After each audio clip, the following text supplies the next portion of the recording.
गर्मियों के दिन आ रहे हैं और महालक्ष्मी सेल्स आपके लिए तैयार है लेटेस्ट कंज्यूमर अप्लायंसेस के साथ। Branded air conditioners, best brands, best offers के साथ आपके लिए अवेलेबल है महालक्ष्मी सेल्स में। एयर कूलर्स जो आपके पूरे घर में ठंडी हवा से आपके दिन को और खुशनुमा बनाए। Single door refrigerator, double door refrigerators, inverter battery, deep freezers, visi cooler, LED televisions, semi and fully automatic washing machines, water purifier, RO plus UV, आटा चक्की, water dispensers, water coolers, mini refrigerators, सभी appliances best brands के best offers के साथ आपके लिए available है Mahalakshmi sales में। कल्याण डोंबिवली महानगरपालिका क्षेत्रात भटक्या कुत्र्यांचा प्रश्न ऐरणीवर आला असून सोमवारी पार पडलेल्या महासभेत एक मुद्दा चांगलाच गाजला। कल्याण पश्चिमेतील रामबाग परिसरात देखील भटक्या कुत्र्यांनी उच्छाद मांडला असून यामुळे नागरिक त्रस्त झालेत।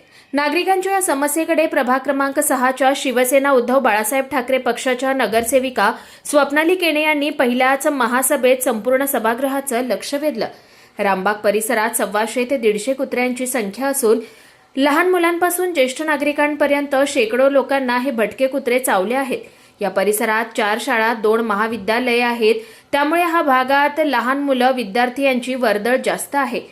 काही श्वानप्रेमी त्यांना कच्चे मांस खायला देत असल्यानं ते अधिक आक्रमक होत आहेत, त्यामुळे त्यांचे चावण्याचं प्रमाण वाढत आहे। त्यासाठी महापालिकेच्या वतीने लवकरात लवकर उपाययोजना करून नागरिकांची होणाऱ्या त्रासातून मुक्तता करण्याची मागणी नगरसेविका स्वप्नाली केणे यांनी सभागृहात केली आहे। माननीय पीठासीन अधिकारी, माझ्या परिसरात कुत्र्यांचा त्रास कायम होतच असतो। रामबाग परिसरात कमीत कमी 125 ते 150 कुत्र्यांची संख्या झालेली आहे।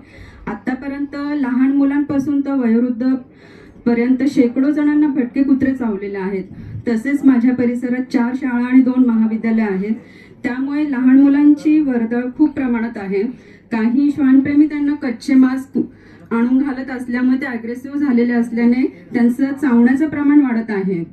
तरी आपण त्वरित त्यांच्यावर काही उपाययोजना लवकरात लवकर करावी ही नम्र विनंती। धन्यवाद। दरम्यान गृहिणी असलेल्या स्वप्नाली केणे यांनी पहिल्याच महासभेत जनतेच्या न्याय हक्कासाठी आवाज उठवल्यानं नागरिकांकडून कौतुक करण्यात येत आहे। कुणाल म्हात्रे, स्वानंद मीडिया, कल्याण।